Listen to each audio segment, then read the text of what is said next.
지금부터 표준 정규분포에 대해서 공부해 보도록 하겠습니다.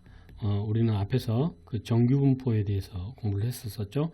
정규분포의 확률 밀도 함수는 결국 이렇게 됐었죠. 루트 2파이 시그마분의 1 2의 마이너스 2 시그마 제곱분의 그 x 마이너스 m의 가로의 제곱 이렇게 된 분포였었고요. 이걸 그래프로 나타내면 결국은 이 평균이 m이 되고요. 이러한 그 좌우가 대칭인 종형 모양의 이런 그래프가 바로 이 정규분포라고 했고요. 이러한 정규분포, 이 확률 변수 x가 이러한 정규분포에 따른다라고 하면 노멀 디스트리뷰션 하고요. m하고 시그마 제곱으로 이렇게 나타냈습니다. 이거는 평균이 m이고 분산이 시그마 제곱인 이러한 정규분포가 되는데요.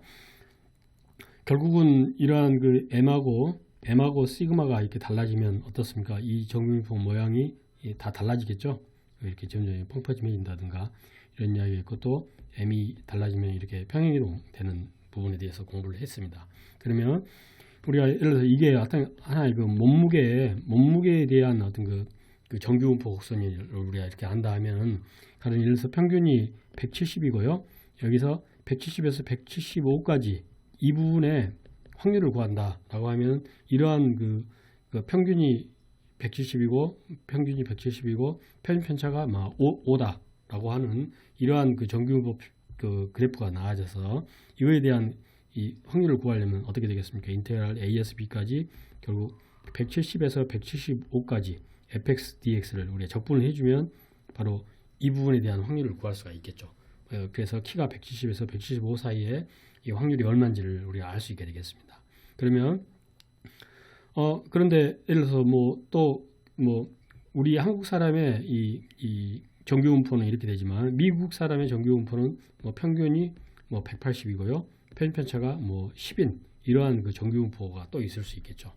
그리고 마찬가지로 키 외에 또 다른 어떤 몸무게 외에 또 키에 대한 정규분포도 있어야 되고요. 그러면 그 모든 우리 정규분포의 그 키라든가 몸무게에 대한 정규분포도 있어야 되고요. 그 다음에 단위를 킬로그램으로 하느냐, 이 파운드로 하느냐에 따라서도 또 이 새로운 어떤 정규분포가 있어야 되고요. 그래서 이런 부분에 대한 모든 확률을 구하려고 하면 각각의 이 정규분포에 대한 함수가 있어야 된다는 이야기죠. 그러려고 하면 이 적분한다는 것도 사실 쉽지가 않은 건데, 이 확률을 구한다는 게 대단히 어렵게 되는 거죠. 그래서 결국은 지금부터 이야기하는 그 표준 이 정규분포라는 게 만들어지게 됩니다. 결국 그 각각의 별량에서 평균을 빼고요.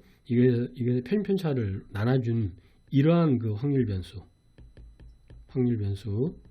변수는 결국은 이것도 정규분포를 이루는데, 이 평균이 0이고 분산이 2인, 평균 편차가 1인 이런 그 정규분포가 됩니다. 그래서 결국 우리가 이 fx라는 게 결국 루트 2파이 시그마분의 1 2의 마이너스 2 시그마 제곱분의 x 마이너스 m의 가로의 제곱이었었죠. 근데 여기서 m이 0이고 시그마가 바로 1이 되는 거죠.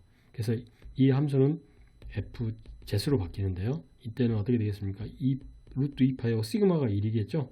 1이고 2의 마이너스 시그마가 1이고 m이 0이니까요. 결국 2분의 그 x제곱 이런 형태로 바뀌게 되겠죠. 그래서 이렇게 평균이 0이고 평균 편차가 1인 이러한 이 정규분포를 쉽게 하면 표준 정규분포다라고 이야기를 한 거고요. 이 표준 정규분포가 되다 보니까 결국은 이제 이러한 그 평균이 항상 1이 되겠죠. 그 다음에 이 분산 표준 편차가 1인 이러한 그 표준 정규분포가 돼서 이 곡선의 넓이를 우리가 이제는 일일이 그 계산해서 표로 만들어 놓을 수 있습니다. 그래서 가령 예를 들어서 0부터 시작해서 이게 1.7이다 하면 이 부분의 넓이, 즉 확률이죠. 확률을 계산해 보면 인테그랄 0에서 1.72까지 결국 이외에 있는 fg를 dg로 이렇게 정적분의 값을 구하면 되겠죠. 그래서 그 표를 보면 그 부록에 보면 항상 표가 있는데요. 이쪽에 1.7이 있고요. 이쪽이 수치짜리 0.01, 0.02가 이렇게 있습니다. 그래서 1.7하고 이걸 만나는 데를 이 부분을 찾아보면은 이 값이 바로 0.4573이라는 것을 알 수가 있겠습니다. 그래서 이 넓이가 전체 0.4573이 된다는 것을 이렇게 모든 그 변수를 항상 평균을 빼주고 그 시그마로 나눠주면 이 값이 바로 이 표준화되는 이 G라는 변수가 돼서 모든 이 정규분포가 이런 식으로 바뀌게 되는 거죠. 그래서 지금까지 앞에서 뭐 몸무게다, 키다, 아니면 미국 사람이다, 한국 사람이다, 또 단위를 킬로그램이나 파운드로 해 있어서 모든 이 정규분포표를 만들 필요가 없이 이제는 이렇게 표준화를 함으로써 각각의 별량에서 평균을 빼고요. 그 시그마로 나눠주면 이 제시라는 이 변수가 바로 평균이 0이고 분산이 편차가 1인 이런 정규분포에 따른다는 사실을 우리가 알게 되겠습니다. 그래서 이 정규분포를 이렇게 만드는 것을 우리는 또한 우리가 이 표준화라고 하고요. 표준화는 대단히 중요한 이야기가 되겠습니다. 그리고 이 표준화를 해놨기 때문에 하나의 그 정규분포 표만 있으면 모든 그 확률을 다 계산할 수 있다는 이야기가 되고요. 특별히 예를 들어서 그 확률표에 0에서부터 예를 들어서 여가 B고 여가 A인데요. 이 부분의 넓이를 구해야 되겠다라고 생각한다면 그 정규분포에서는 0부터 이쪽에 있는 값까지만 우리가 최대한 크면 0.5 0부터 그 최대한 크면 반이 되겠죠. 이 전체 확률이. 그래서 이게 뭐 1, 2, 3 해서 쭉 이렇게 그 정규분포의 그 시그마의 그 배수만큼 쭉 나가게 되는데요.